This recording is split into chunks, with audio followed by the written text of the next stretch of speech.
It is a fast-acting viral strain that infects the host immediately, and upon getting sick, the infected will become racked with coughs, sweat profusely, and start to get the shivers and chills. There he is, the legend. The man, the myth, the legend. Yeah. You can't literally run a promotion just for the AEW, what do they call them, sickos? Thank you very much, TikTok and AEW. See you tonight. Tony Khan started telling people there's no such thing as long-term booking anymore. It's week to week. The best guy is Tony Khan. We just secured the bag. It's not like I tried to be a character. It was just sort of happened naturally. But it was never something I intended. It was just something that happened because the wrestlers asked me to do things in matches, and I do them.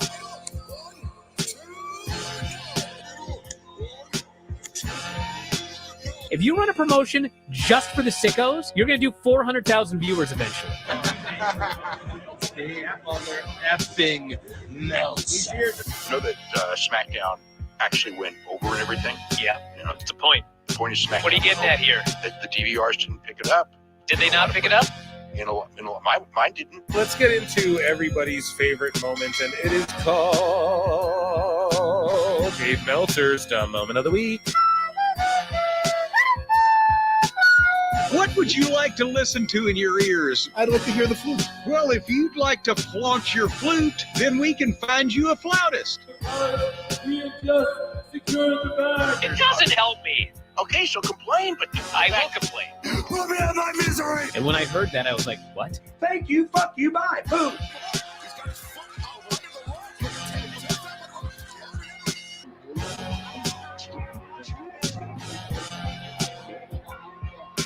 You got to run a promotion for everybody. The sickos can be the ones that buy tickets first and spend the most money on the merchandise. Because we have just secured the bag. But, like, you got to promote for everybody. Then you'll have a lot of viewers. I think we proved a lot of so-called experts. We made them look like idiots. We're not going anywhere. Tony Khan's not going anywhere. You'll also be there on TNT. You'll be in 2 places at once. You'll be on my favorite movie. Time Gone. It's not like I tried to be a character. It sort of happened naturally. the best guy is Tony Khan. To keep themselves safe. What's happening, you guys? I am Phil Marks. Happy Halloween. Really, I just came live so I could sing you guys Thriller. So get it.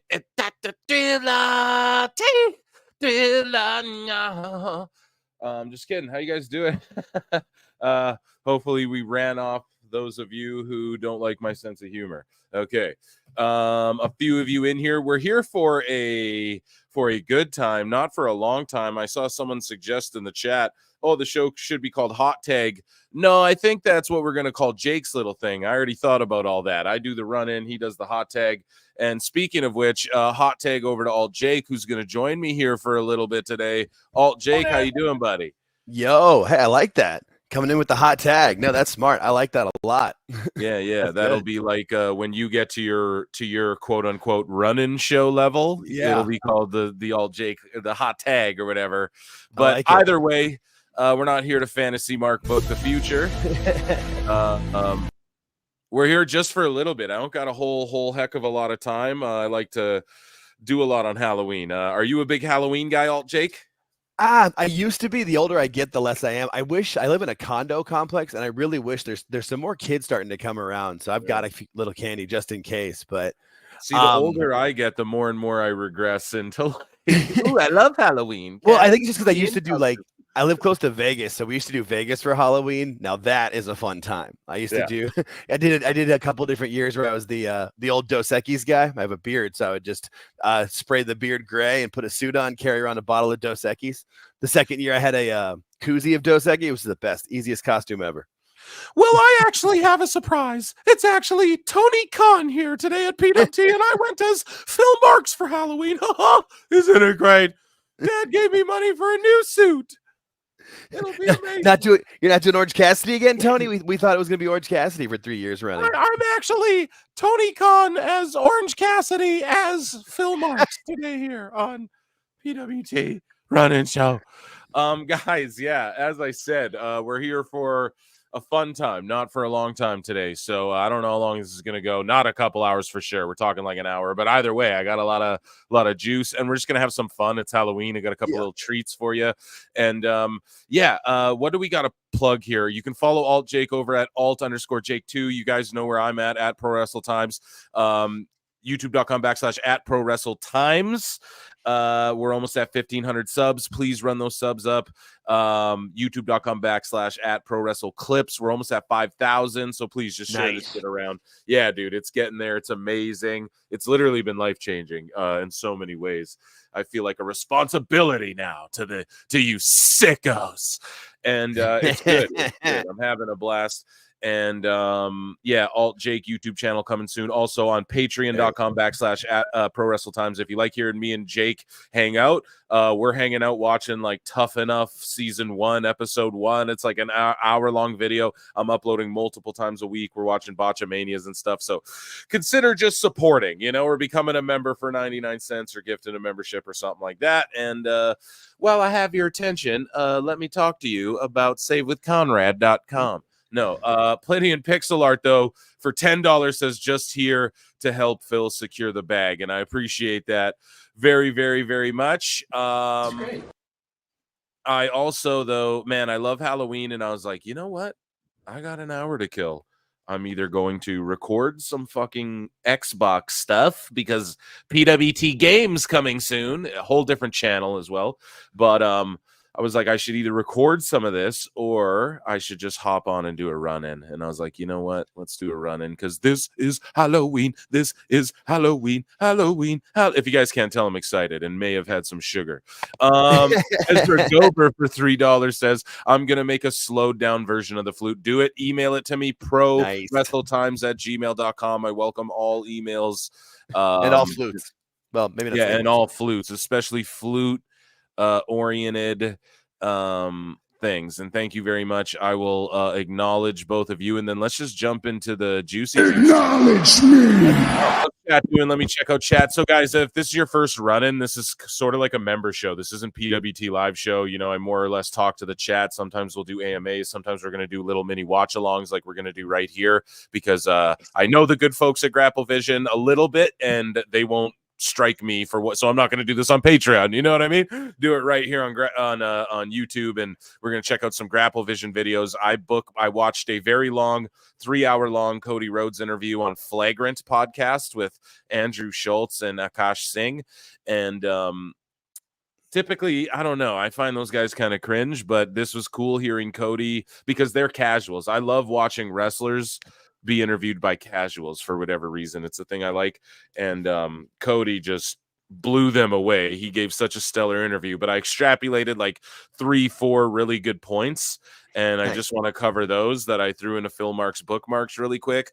Also, guys, don't forget Saturday, Crown Jewel watch along, and also the cutoff day for the PS5 video game and t-shirt giveaway. There's a 3-tier giveaway, so only members come November 2nd as well. So if you become a member after November 2nd, you're not eligible. The reason we do that is just so that we can accumulate the names fairly, right? Like we don't want a last minute guy join and we miss your name or something. You know what I mean? So we have to do a cutoff date. The 2nd's the cutoff date. Memberships are 99 cents. I'm not selling you guys blue chew, right? I will, but I mean, right? Just if you guys become members, I don't got to do that shit. So anyways, let's get into the thing. I appreciate you all, though. Happy Halloween. Hey, guys, just woke up for the running. Excellent. Tony dressed up as Time Cop for Halloween. Yeah, and the mole said that, too. He said he's going to be fucking Time Cop. It's so funny how right the mole is all the time. I'm not going to speculate on who the mole is, even though it's fun. But yeah, I'm pretty intuitive, guys. I'm kind of like zeroing in, I feel like, but that's a whole other show for a whole other day. So I want to talk about Cody Rhodes a little bit. Nice. So, yeah, let's do it here. Are you familiar with the Flagrant podcast, formerly the A little Flagrant bit. podcast? I'm kind of in the same boat as you, where like I've seen some decent stuff with him, but not as much. I didn't know he did a recent interview, but I'll definitely watch that. I'm a big Cody guy, which is still surprising to me. I was not that excited for him to come back to WWE until he showed up, and then from that moment on, I've been all about it. Like it's been a great run. It's been fun to watch. Hell yeah. Well, this was a decent interview he did. I really enjoyed it. It was, it was like 4 a.m, and I'm like, I'm not sleeping. Let me just watch this for a while. He's so good at these interviews too. He's the perfect face for the company of the guy who wants to do it all the time. Like he does every interview because he's great in all of them. Yeah, man, and he carries himself really well, and it's cool like seeing these guys mark out. So actually one tweet that I don't have pulled up here that I will on the other screen, when I was watching this interview, I just I had to tweet this out where let me see, what did I say here? Sorry guys, there was one I just forgot to pull it up before. I go, Cody Rhodes on Flagrant podcast is perfect because they start off by saying we're casuals. The Vince documentary was insane. I feel like I missed out on 20 years of culture. It was mind-blowing television.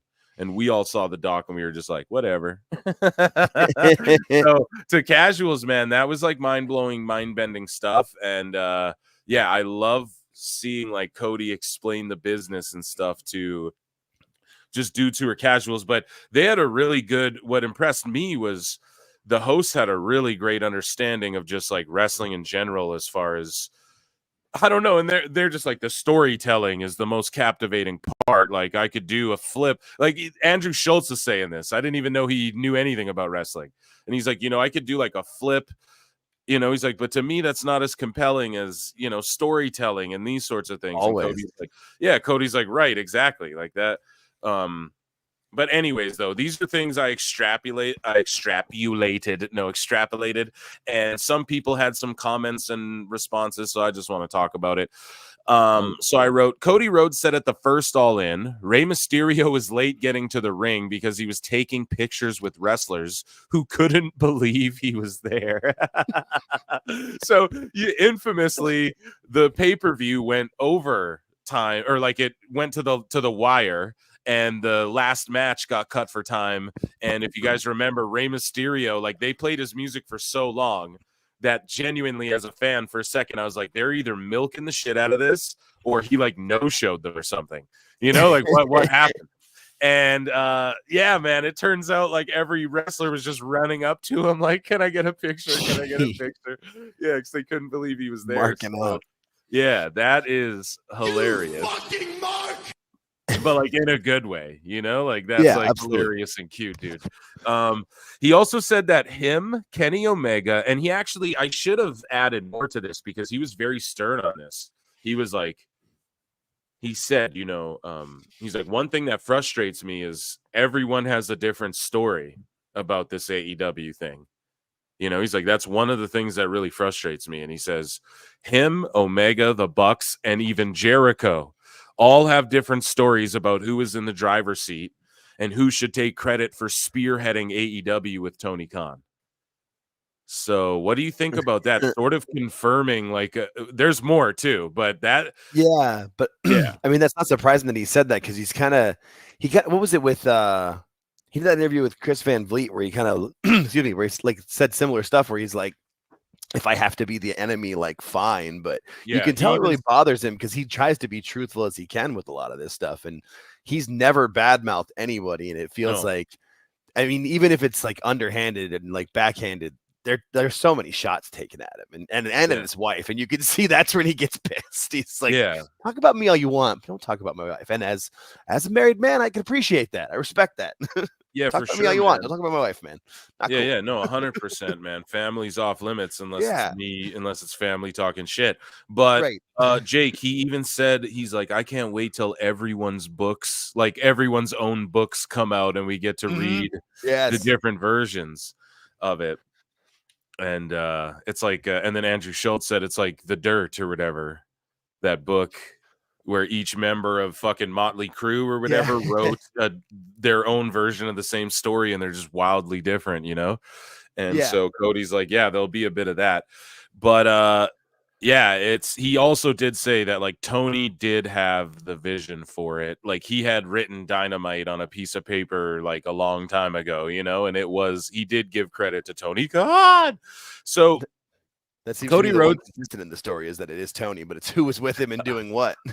Yeah, and like what was the real catalyst. But Cody Rhodes continues on and says that Brandy Rhodes never had beef with Tony Khan, and he did re-sign her. Like people were saying, oh, he re-signed Cody, Tony re-signed Cody, but wouldn't re-sign Brandy. There was that rumor.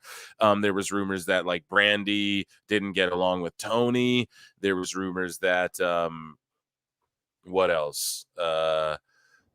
Whatever, just so many different CM Punk. There were rumors that like CM Punk fucking like coming in, Cody went, oh no, I'm out of here kind of thing, because he knew about it before. But no, he just Cody says that Brandy never had beef with Tony Khan, and he did re-sign her. They were re-signed. They could have went to he even said, he's like, I could have went to AEW. I didn't even after I met with Vince, he's like, I never even had to like really, I could have mended that and made it okay and just had the comfy job there, you know. He's like, you know, I didn't even think I was going to go back to the. Now, who knows if he's kayfabing or not there, but he says, you know, I didn't even know I'd go back to the Rumble 100%, even after I met with Vince. You know, it was just basically like, or not the Rumble, pardon me, WrestleMania, and it was all predicated on one match. Sorry, I was thinking of the Rumble because he teased the Rumble when he was in AEW. But anyways, it was one match, Seth Rollins, this amount of money, and you're going to be there for 3 years, but like no contract. It was just basically like, here's what's written on a napkin, and like, you're either going to do it or not, pal, or go back to that shithole with that mark. No, I'm just kidding. But yeah, they were even the reality show was renewed for season 2, and that the Go Big show or whatever that shit was with Cody Rhodes on it, where he was the judge with Snoop Dogg. Apparently, like him leaving sort of like kiboshed that show too, or I don't know if they just replaced him with a different judge. But yeah, he could have been on. He was like going to be a judge on that show, so he passed up like a lot of money too, you know, to kind of go back to WWE. And he said that he's like, it wasn't even monetary, it was more like I saw the writing on the wall, kind of what we've all speculated. But so he goes on to say things got, and these are his words, icky between the Bucks and Kenny and him. So he decided to leave to preserve the good memories he had with those guys, like at the start of AEW and before. And I said, very telling in my opinion. And weren't the Bucks like faced? Didn't the Bucks get like blurred out in one of the scenes in the Roads to the Top show? I remember them being like in the background. There was two people, like their faces were blurred out, and people were saying that was the Bucks. And then I think that's why they did that All Access show, because TBS or TNT had them booked for a reality show that was going to be season 2, and they did the other thing, which nobody else watched. Yeah, shout out Kenny Omega, who was like, I ain't being on any of those shits. Yeah, right. Dude, he wasn't. He was like, I'm not being on none of that shit. You just see him walking in the background when the Bucks are just marking out for themselves and shit. That's what the Bucks do, bro. They sit there. I'm gonna do a 10 minutes of Young Bucks video. I'm gonna do it. I gotta do it. It's just like mind numbing to go through that reality show again. Dude, for real. But the Bucks sit there and like mark out for themselves in front of literal empty fucking buildings where the crowd's dead as shit. And you're just like, wow, these guys really, but anyways, though, things got icky with them. And that's very telling, because I don't know, man. He literally said like he would rather preserve the good memories he had with them, like at the beginning and before, then let it go. Like that's sort of why he left, instead of like let it get to a level where I guess he couldn't like respect these dudes, or a couple of these dudes, or who knows, man. But that's pretty, I don't know. I just found that very interesting. And I believe there were responses to this. He goes, I have no clue what to believe, because Cody previously said he had no issues with the Buckaroos and Omega. Well, let me elaborate, Dan Brown 0531. He doesn't have issues with them because he distanced. But he's basically confirming here, like, if I had stayed, there would have been issues. Yeah. It was getting gross. Icky. What else does icky mean? Right? What's a synonym for icky? Like gross, disgusting, I don't know. A volatile, I don't know. So it was icky, bro. And yeah, so believe what he's saying now because it's consistent. You know, he's not saying he had a problem with them. This guy says it's sounding like one of the old rumors may have basis in fact. Story was he and the Elite were on different extremes of how AEW should be booked, and that Tony sided with the Elite. That's super evident. He sided with them over CM Punk as well. Ratings show Tony should have listened to Cody. Cody breathes pro wrestling, Bucks choke on it. Yep. This guy says here, Calm Viv says, after a few years, we finally found out that Bucks and Kenny contributed to him leaving. So much for everyone blaming Punk in a situation. Yeah, exactly. So, and I'm not saying like, oh, it was all Kenny. It was probably more the Bucks, but then Kenny's going to be with the Bucks no matter what, you know? Lumped in with them. Yeah. So it's just, it's how it gets. That's why it's icky. That's how you describe it as icky, you know? But anyways, he also goes on to say, and I thought this was very interesting too. You know, he's describing his dad and how his dad, well, he's telling stories about like wrestlers would always just find a reason to like get their shirts off and get a tan and get their clothes off. He's like, even if they didn't have the best physique. And then they sort of get into the conversation of, you know, body shaming or whatever. It wasn't even it was just like a brief sort of moment within the long interview. But Cody Rhodes also says that he thinks it's weird, and he says it's weird. Wrestlers and fans are offended by body shaming. And he's like, dude, I think we have a problem with effort shaming. Like, people try hard at things and people want to tear them down, you know, whether it's getting in shape or, you know, becoming world champion or whatever. He's like, but at the end of the day, there's a certain level of, he's like, and people might say, oh, you're old, being old school, Cody, da da da. He's like, but you have to take and he even, that's his own biggest criticism. He's like, when I was Stardust, I should have been like getting in the best shape of my career and working towards that. You know, he's like, but I was just mad and not voicing things and getting resentful. He's like, you can't do that. He's like, you just get in the best shape you can and do what you can, you know? And he's like, but anyways, he goes, it's weird that people are offended by body shaming wrestlers. He said he finds it weird that wrestlers get offended by this too. He calls them out and he goes, he says that fans pay hundreds of dollars to see them fight with their shirts off. And it's ridiculous to think fans can't comment on or criticize what people look like, especially them. And, you know, this guy here says, Jason says, I'm in no place to body shame anyone, but we should expect a professional athlete to look like professional athletes. And exactly. I said, that's what Cody said, because he did. And I went, yo, a guy pumping gas doesn't got to look like anything, but when he slaps his money on the table to see athletes, they better look their part, you know? So I don't know, man. Yeah. Cody Rhodes keeping it real though, whether you agree with him or not. So yeah, that's what I extrapolated from that. And I don't know if that's a shot at Adam Cole, but I don't know, a bit of a callback to last night's live show with where Awful popped on and it is, but yeah, so round of applause, I guess, for Cody Rhodes on the Flagrant podcast, guys. That's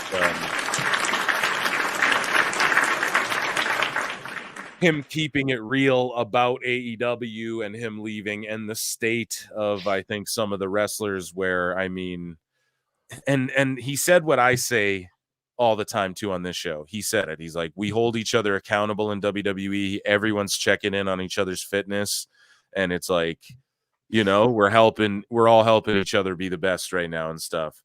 That's not going on in AEW.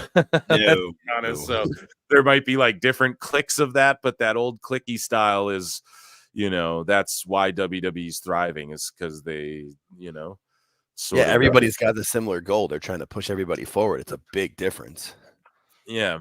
So, guys, I want to hang out for a bit and play with you guys some Grapple Vision videos because they get spooky. We're gonna, when wrestling gets real. Are you familiar with Grapple Vision by any chance? Yeah. I've watched a good amount of these when wrestling gets real. Yeah. So some of these a few times. Yeah, so whenever I've EFAP'd his stuff, he always just comes and like leaves a nice comment and stuff like that. So shout out Grapple Vision, or them, the people over there. And yeah, they do this when wrestling gets real series, and it's, you know, the little blood font, it's Halloweeny, and they have all of these crazy videos like the toxic modding community. I'm gonna start EFAPing a bunch of these with you guys, because a lot of them, like the Plan B tape, where a bunch of wrestlers that even like Jim Cornette will put over as some of the realest in the bit, they all made a tape exposing the business, and they were gonna drop that shit to get ahead of that. It's the craziest story ever. It's the craziest, but Grapple Vision made a mini doc on it. Are you familiar with that? I don't think so. Plan B tape. So these wrestlers, like a bunch of them, I could start naming names here, but I'd have to refresh my memory, but it's like pretty sure Macho Man was one of them. Like a bunch of them exposed the like wrestling business. Like back in the day, they made a tape that actually got out there where they were all like, no, this is fake. I do this. This is how you blade. And this was to get, I think they were going to like try and unionize or get ahead of that one dude who was going to stooge the business, but it backfired on him or whatever. I don't know. I can't remember, but we'll go over it on these run-ins. That's what these run-ins are for, because it's exactly that. You know, the show, I want to be like topical and relevant, and it's the late night show, but this is just like we're hanging out, we're watching shit. So we're gonna do these backwards. Now, we're not gonna watch this whole 33-minute one here, because I've seen this one before. It's a lot of it is I believe Yoshitatsu. Yeah, right here. It's him like explaining for like 20 fucking minutes in like broken English how he had heat with some dudes. But we are going to watch The Legend of Vordell Walker, the Wrestling Gets Real 40 special, where he gets in a shoot fight, I guess, with Rick Steiner, who was all washed up at the time. And then, we'll do this Umaga versus Steve-O, Yoshitatsu. So this Wrestling Gets Real series, it's when like real shit breaks out in wrestling matches. There's 40 episodes of it. We're going to watch a few of these here. Couple of them at least, and you guys strap in. Shout out Grapple Vision, and happy Halloween. And this is like a little taste, Daddy Magic taste. Obviously we EFAP stuff on the show, but like this is sort of like also on Patreon. Dude, we watched the whole first episode of Tough Enough. How fun was that, Jake? That was so much fun. Oh my god, that was such a great throwback. Dude, I couldn't get over the fashion. The double necklaces and the puka shells. Oh, it was great. Oh, it's such a throwback, man. The style, the fucking the guy doing the Moose gimmick before Moose. And then like Josh Matthews was just being I such a little know, dude. Oh my god. You guys have to watch it, man. Like it's just little things you forget. Matthews was just a little shit. So funny. Anyways, it was great. So shout out Grapple Vision. Go and subscribe to them too. They're amazing.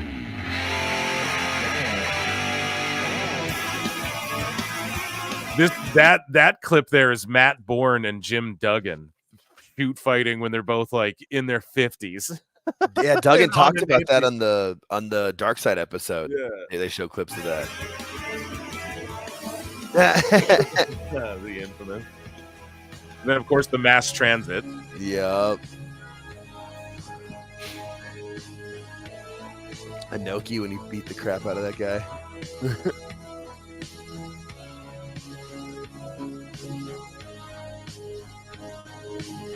So he uses like an AI. If you have only been watching television for the last several years, you may be under the impression that the Steiner brothers are just a couple of nice old fellows who ran a Shoney's and are now watching their next generation come through the sport.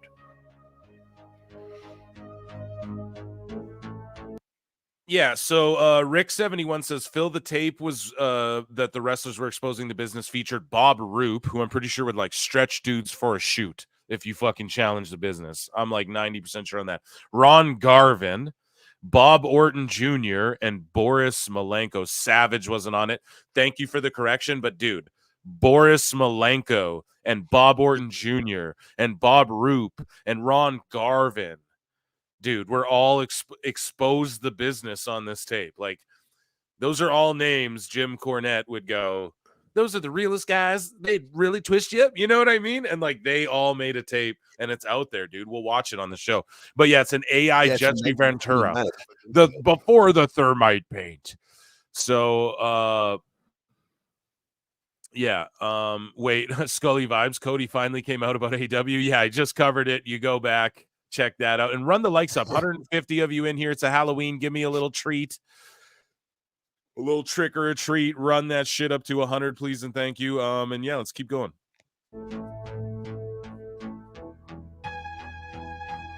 The Hall of Fame induction here, obviously.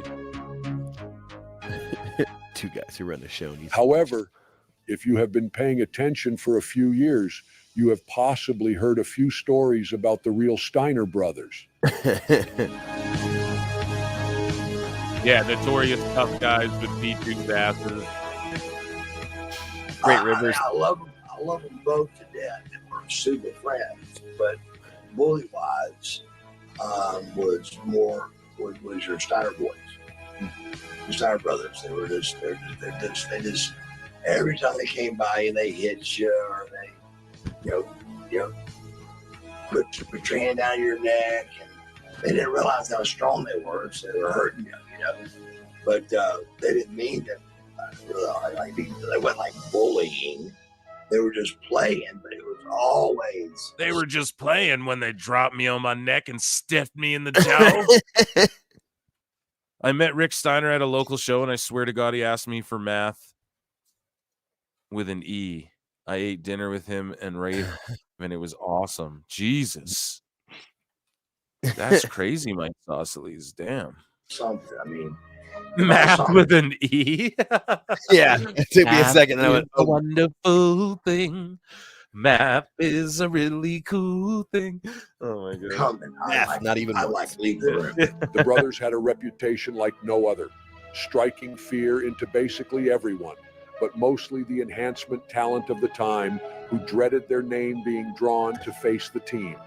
Mick Foley had such an experience. And I'll admit, when I walked into Center Stage Theater in Atlanta, Georgia, I was under the assumption that I was in line for some type of promotional push from the company. So imagine my surprise, even my horror, when I looked at the chalkboard that listed that evening's events and set to do battle with the Steiners. The Steiner Brothers.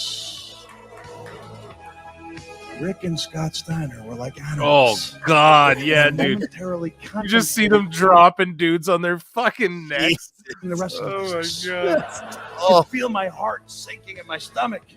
This was a move I would later go on to see 4 or 5 other grown men make when they saw their name on that same chalkboard with a different wrestler, a wrestler named Vader. I'm talking about the Vader, who made grown men look at each other and go, I don't think this business is for me, Joey. And I would watch, being an observer of people, I would watch at the tiny window, Center Stage Theaters. They took that long, lonely walk across Peachtree Street, their gear slung over their shoulder in the days before rolling bags. It's a long time ago. Never to be seen or heard from again. And that's the type of decision, a career-making decision I was on the precipice of making when I heard the voice of one of my saving graces in that room. I was so lucky, fortunate to have 2 saving graces in that room on that night, the first of which belonged to Kevin Sullivan, a member of WCW's booking committee, one of the greatest minds this business has ever known. And I just heard that voice. He said, brother, what's your finish? Now, finish is wrestle speak, or finishing move, or finishing hold. I just seen my name on the chalkboard against the Steiners. I was under the impression there would be no offensive moves. That's funny. Fucking Mick Foley, dude. He's just a good storyteller, You're just you're locked in. This from his show, obviously, too, like his one man, For Mrs. Foley's baby boy, let alone one so impressive, it put an end to Rick or Scott Steiner. So without thinking about it, just kind of blurted out, I drop an elbow? And he looked at me in disbelief. He said, an elbow for your finish? Should be pointed out without further explanation. An elbow drop for a finishing move sounds rather weak, benign, borderline Hogan-esque.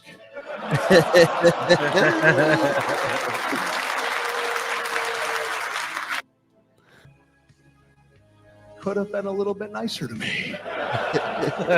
They were pretty tough on Mrs. Foley's baby boy. No offensive moves. Foley escaped the wrath of the brothers that night.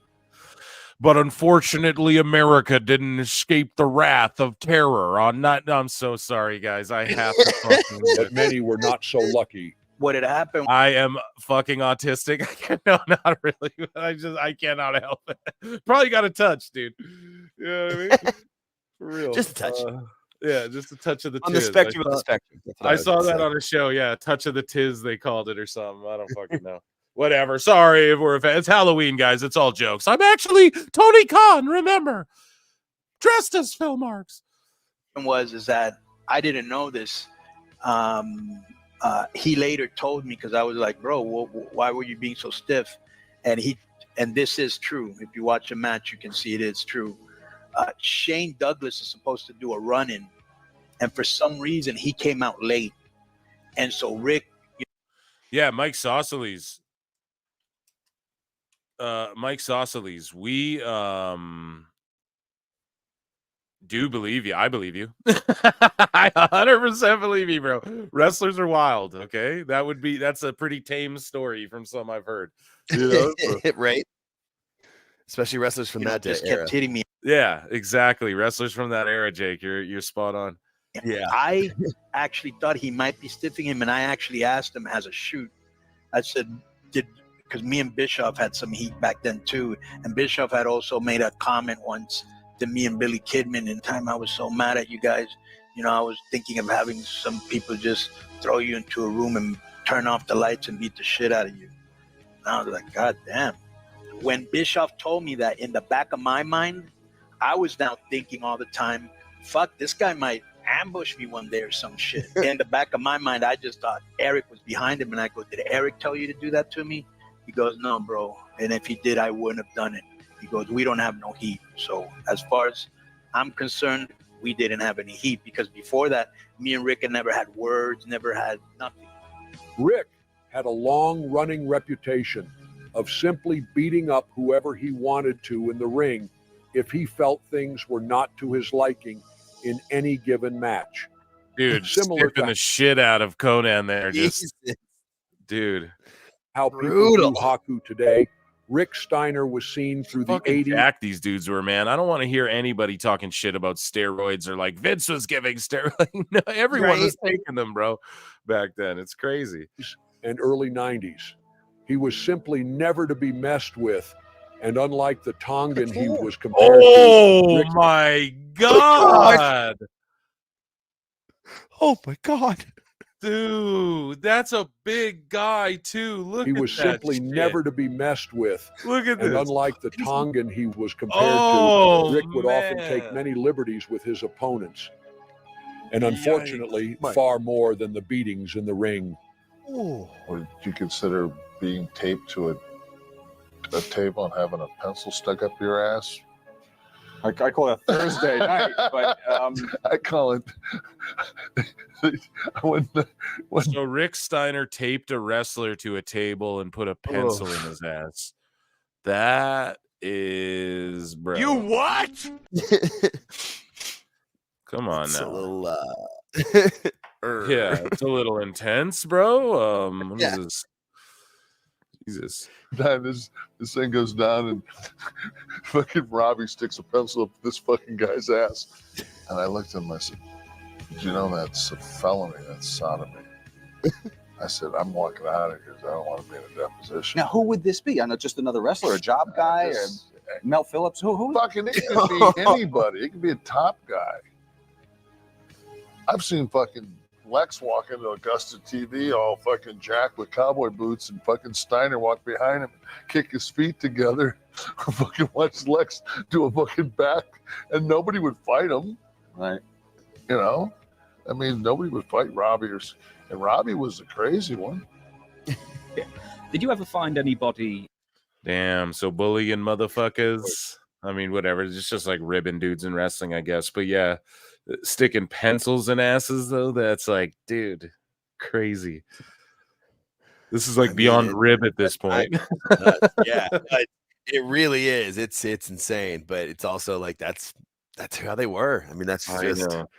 oof, it's craziness. Crazy. Yeah, it's amazing how times have changed. Probably Yeah, for the right? better. I don't think the boys playing video games is all that bad.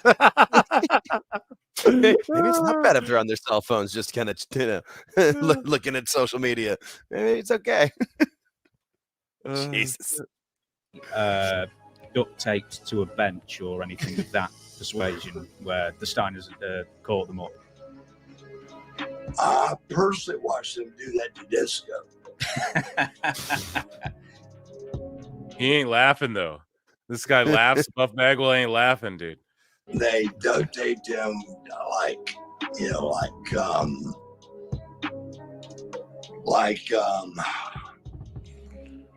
what's it called when your legs are back and your feet are back and they're tied? Oh, like hog-tied. Like hog-tied, exactly. And they were trying to shove a Sharpie up his.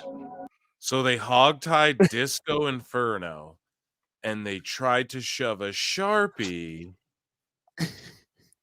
up his... what? Is that what happened to his voice? Oh my god, dude. Jake, Sorry. what the My bad. No. Jake's a sicko. No, but dude. See, dude, even the boys are sickos. Like sicker than some of the sickos. Than some of you fucking sickos, dude. Oh man, that is crazy, bro. That's what Disco went to, and he still is like, nah, our way was better. Our way was better. I swear. Disco Inferno. You know what?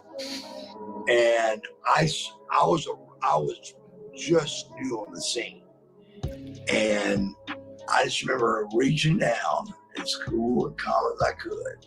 I ended up in the A locker room like by accident, and I got my bags and just eased out the door. So I realized I was next, Did I take it Disco? Did Disco get away unviolated, or did you not stick around to see the ending? He didn't get violated, but it was pretty rough. Rick Steiner's reputation was far from that of a good. Oh, did you see him get violated, bro? They had him hog-tied and were trying to shove him. I mean, if that's not already a violation, I don't know. That's what I was thinking. I'm like, did you just ask him if he was hog-tied? Yeah, I think the answer what is the fuck? yes. I love that dude too. He's on the Stevie Richards show, but it's like, bro, he was violated. That's that's violating him, dude. Oh my god, dude, and that would follow him into the new millennium. Still beating up guys on even indie shows once WCW had closed. He continued to be known as the guy you didn't mess with until one day he came across a young fellow in Florida. Uh-oh.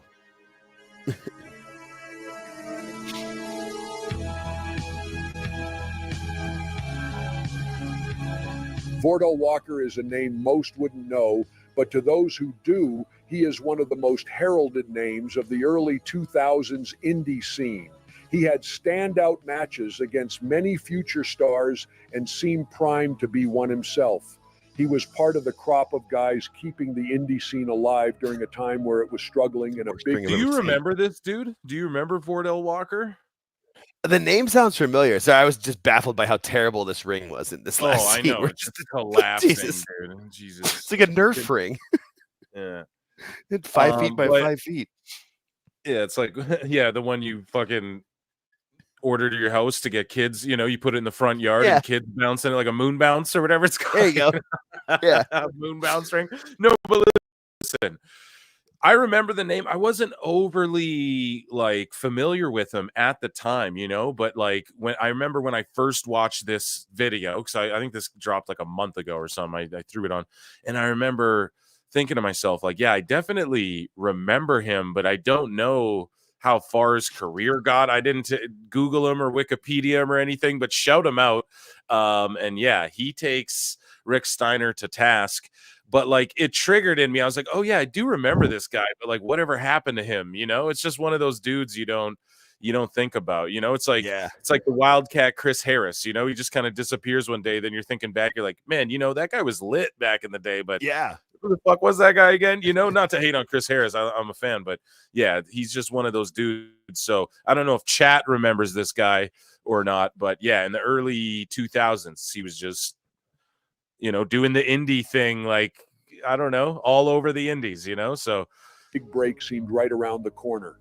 All of that. And he's like a shooter. He's AI Jesse Ventura will explain it, but yeah, he was like a shooter as well, you know? Would change after taking a booking for a tag team match where across the ring would be Rick Steiner. He's one of those dudes who like was doing MMA and wrestling before. You know, there wasn't like a lot of guys who did the crossover thing. Now it's kind of common. You have guys who are like black belts who fucking also pro wrestle now. It's whatever, you know? Yeah, back then you had like a handful of dudes, right? Like there was, you know, Severn, Shamrock, I think Tank as well for a bit. There was a handful of these guys, right? But he's one of them, but he wasn't like on the big stage, you know? He's like underground in both scenes, you know? He's not like UFC level and he's not fucking WWE level, but he's known around the biz, you know? Steiner and Dustin Rhodes. So many years ago, this is going back probably 12 or 13 years, like 2005, I think this was. Scully Vibes goes, Rick Steiner hawked to it on a Sharpie for disco. Oh my God. Oh, that's amazing, Whitest Rabbit. Yeah, I loved Wildcat. I like them. You know, I'm a fan of like when Rude and James Storm are together, but I liked Harris and Storm together way better. Yeah. In my opinion. I'm like early TNA. Like I remember I'd ask my dad, can you get me the TNA pay-per-views like during the week? And he's like, TNA? Because to him, he's like tits and ass. He's like, what the fuck are you talking about? You know? And I was a kid. Yep. And it was like, no, it's wrestling. I had to show him the trailer. Like, no, it's like the new wrestling, you know? So Total I remember I was nonstop like a action. preteen. Total nonstop action. Yeah. So, and I didn't know what he meant. I'm like, TNA, what are you talking about? You know? I was like, what are you talking? I was like 12 or whatever the fuck, but yeah, young Phil. Anyways, At an indie show, this guy, who on the indie scene, his name is Vordell Walker. Vordell Walker was tagging with Dustin Rhodes, and he teamed up with Walker. And on the opposite side of the ring, it was Rick Steiner and another independent wrestler whose name escapes me. Well, Steiner had a reputation for being a bit of a bully to some people and taking liberties with people, which is not a hard leap to make when you think of those old Steiner Brothers squashes back in the day and how they just fucking brutalized. so like Rick is clearly being stiff with him here, you know, like if we bring, like, I don't want to bring it all the way back. Shout out Solomonster, by the way. Jesus.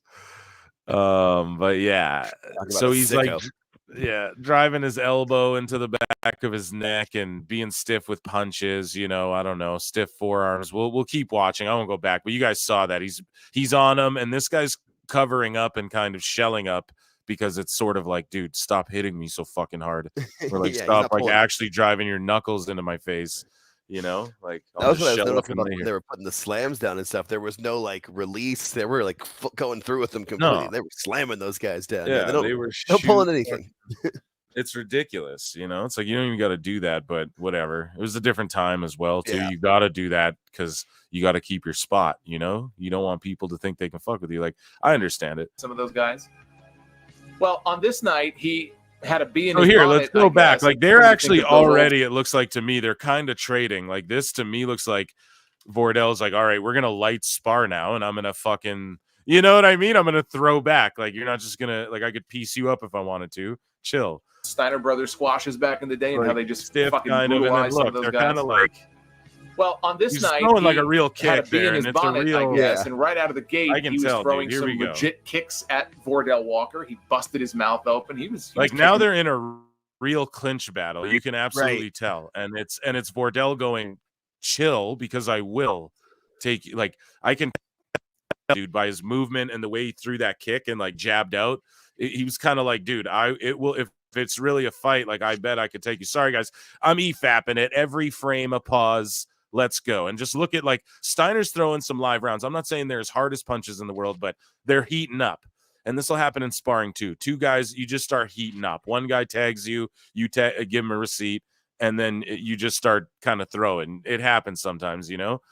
On this night, he had a bee in his bonnet, I guess, and right out of the gate, he was throwing some legit kicks at Vordell Walker. He busted his mouth open. Like, this is them really like sumoing for position here. Walker, though, this is a instead of real just taking it. That's a real what you do, dude. That's a real fucking body lock right there. Put him up against the wall, and basically he's in control of Rick Steiner right now. You understand? So it's like if he's basically trying to let Rick Steiner know, dude, just chill. Like, I'm willing to work. I get it. You're the old legend who beats everyone up.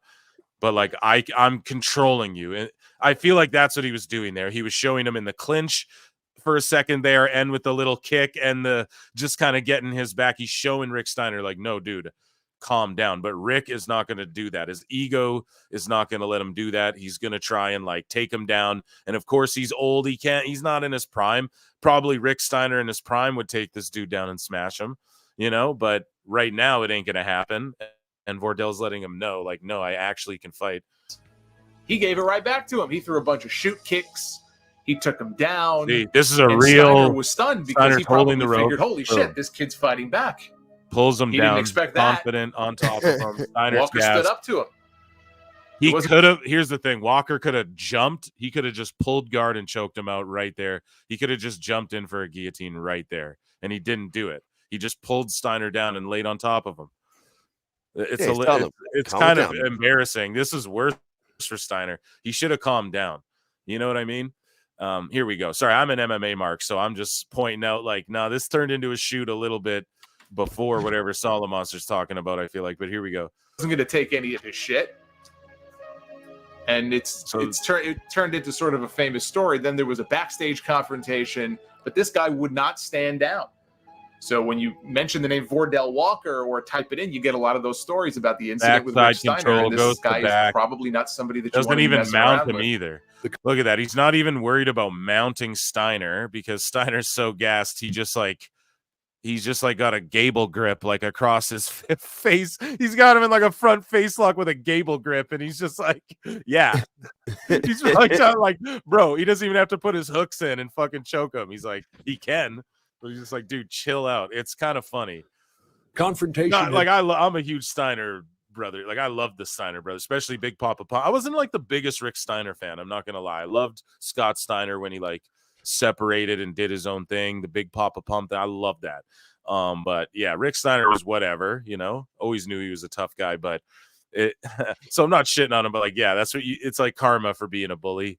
All those years, you know, you get humiliated by a guy who can like knows jujitsu and shit. That's usually what ends up happening. You hear that? What was it like? There's a Buzz Sawyer story that's similar. He picked on people until he picked on the wrong person when he was a little bit too older, and they beat the crap out of him. It happens to a lot of these bullies. And guys, remember this whole time, Dustin Rhodes, whose contract with AEW is technically up right now, is on the apron the whole time, tagging with this guy watching this shit. Like, oh fuck, you know, he's like, God damn it, I'm trying to get back to the WWF. God damn it, fucking. Why are you fucking up my shot? Oh man, been lost media for almost 20 and years. you can tell he's standing on the rope. He's probably yelling at them. Like, look at Dustin. He's like, you guys fucking work. You know, he's like, be professional, dude. Jesus Christ. You can just see him leaning on the rope. Like, are you fucking kidding me? You know? Oh shit. Recently, and though many tried to downplay Walker's acumen within now the industry, Walker's working with him again. Do you see that? So Walker sunned him on the ground and then let him know, no, I'll choke you out. And then Walker lets him up and then starts working him again. See?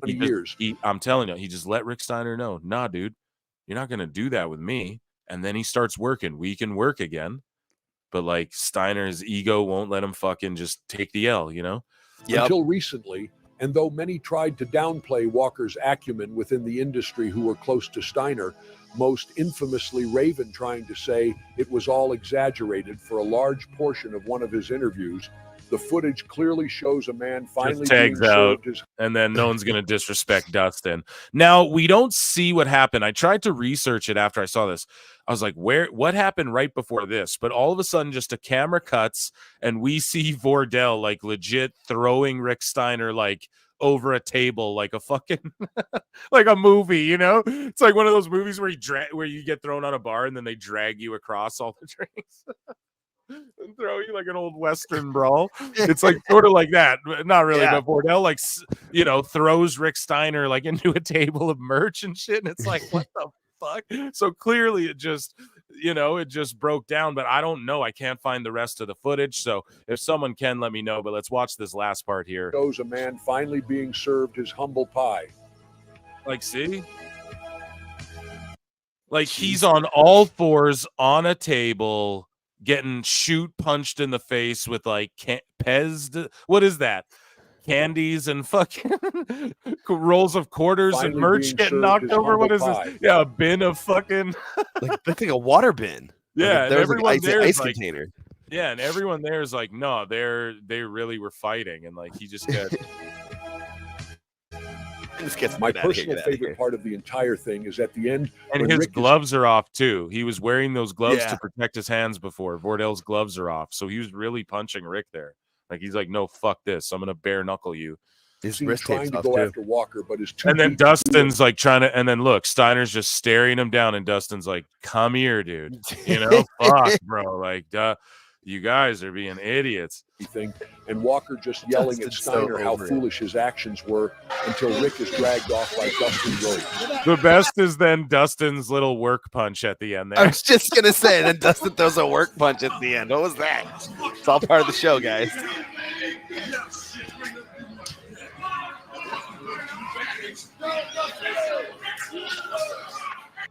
He throws a little work punch. He does And Rick Steiner just no sells That's it. the best ending ever. That's Oh the best my way to end God. that story. Just- Jesus. Dustin's still trying. He's like, if anybody sees this, guys, I'm still trying to work. Just get me back with the WWE, please. Just That's let me back. amazing. That's amazing. Though he would get a chance in to do some work for NXT Vordell's day on the big stage, So he did some work for NXT. Okay. hasn't come yet. Many attribute it to the old timers of the day being put off by what he did to Steiner and bad-mouthing him, but you can never be sure. Please go check out the original video linked below as Crusher Bones finds So in that video link below, it fucking cuts the same way. It just cuts to, you know what I mean? The like the same way. It's just the fight the way you see it in the ring, and it's the full fight though, like in the ring. But then it just all of a sudden cuts, and Rick Steiner's ass is getting beat on a table. So I don't this know. piece of wrestling history has answered some of the most long-running questions in shoot wrestling history and contributed a great deal. However, one thing you can be sure of is that Vordell is still out there today, and he doesn't seem to have aged one bit. Perhaps his day is still on the horizon. If that doesn't come to pass, at least you now are one of those who know the legend of Vordell Walker.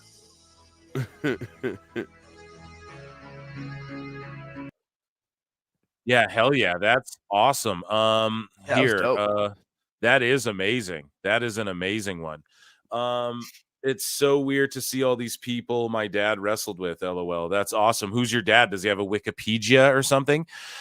Steiner must have been mathed out. Yeah, too much math is not good for the brain either.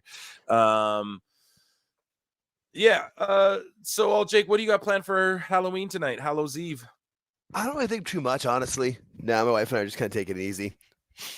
Excellent. You know, Yeah. the midweek Halloweens are tough. You know, she was actually last weekend. She was in New Orleans for Taylor Swift, so she went out there when she was out there. In New Orleans. Yeah, Yeah. She's a I'm big gonna Swiftie. do some fun. I'm gonna do. Yeah, you know, my girl is too. Who? I think everybody right. knows. Yeah, to the giant surprise of no one. Yeah, exactly. But yeah, that was Grapple Vision, guys. Round of applause for Grapple Vision. Round of applause for you all being here, all Jake. I just wanted to tune in tune in, rather. I just thank you all for tuning in. I just wanted to tap in with you guys, say happy Halloween, and live show on Saturday. We're gonna watch Crown Jewel. Thanks for hanging out with me, and I'm gonna leave you guys with the sicko video. Jake, give me a DM. Love you all. Thanks for tapping in, and be safe tonight. It is a fast-acting viral strain that infects the host immediately, and upon getting sick, the infected will become shivers and chills. There he is, the legend. The man, the myth, the legend. You can't literally run a promotion just for the AEW, what do they call them, sickos? Thank you very much, TikTok and AEW. See you tonight. Tony Khan started telling people there's no such thing as long-term booking anymore. It's week to week. The best guys, Tony Khan. We just secured the bag. It's not like I tried to be a character. It was just sort of happened naturally. But it was never something I intended. It was just something that happened because the wrestlers asked me to do things in matches, and I do them.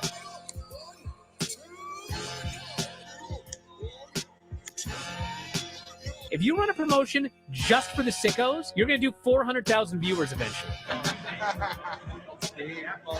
Effing melts. You know that SmackDown actually went over and everything? Yeah. What's the point? The point is SmackDown. What are you getting at here? That the DVRs didn't pick it up.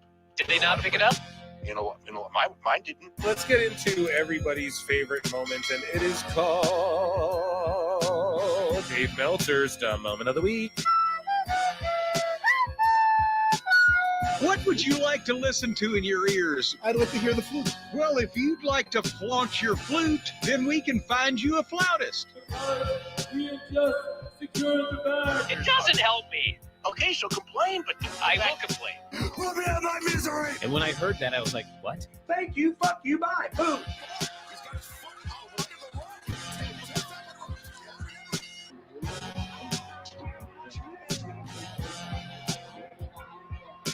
You got to run a promotion for everybody. The sickos can be the ones that buy tickets first and spend the most money on the merchandise.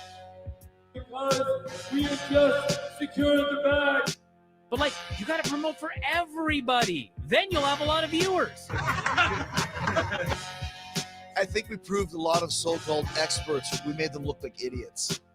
We're not going anywhere. Tony Khan's not going anywhere. You'll also be there on TNT. You'll be in 2 places at once. You'll be like my favorite movie. Lifetime. So great, Pittsburgh. It's not like I tried to be a character. It sort of happened naturally. the best guys, Tony Khan. Keep themselves safe. I look and see it's not just me. Jack, why do you insist on doing this dumb internet shit on TV? I look and see it's not just me. This place is a fucking joke, man. You're a clown. I quit. So many of us have stood where we stand. We are the young, so raise your hand. So many of us have stood where we stand. We are the young, so raise your hand. We call us problem child. We spend our lives on trial. We walk an endless mile. We are the youth gone wild. We stand and we won't fall. We're 1 and 1 for all. The writing's on the wall. We are the youth gone wild. No. It doesn't make logical sense, but it makes. Well, yes, of course. But it makes wrestling booking sense. Of course, this makes no sense. Of course, okay, it makes no sense. However, in pro wrestling booking, which often makes no sense, you would do that. It's about making money. It's not about anything else. Wrestling's always been about making money first and foremost. That's it. I look and see it's not just me. Last weekend was the greatest weekend in AEW history. This is the greatest week. I look and see it's not just me. Security, my safety, my life was in danger at a wrestling show. So many of us have stood where we stand. We are the young, so raise your hand. So many of us have stood where we stand. the young, so raise your hand.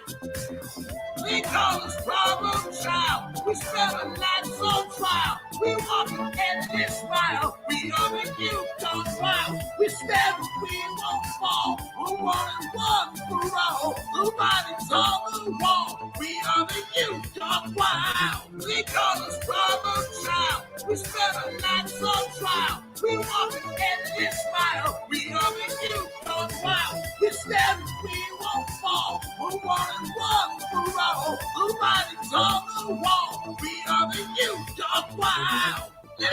Wild. Yeah!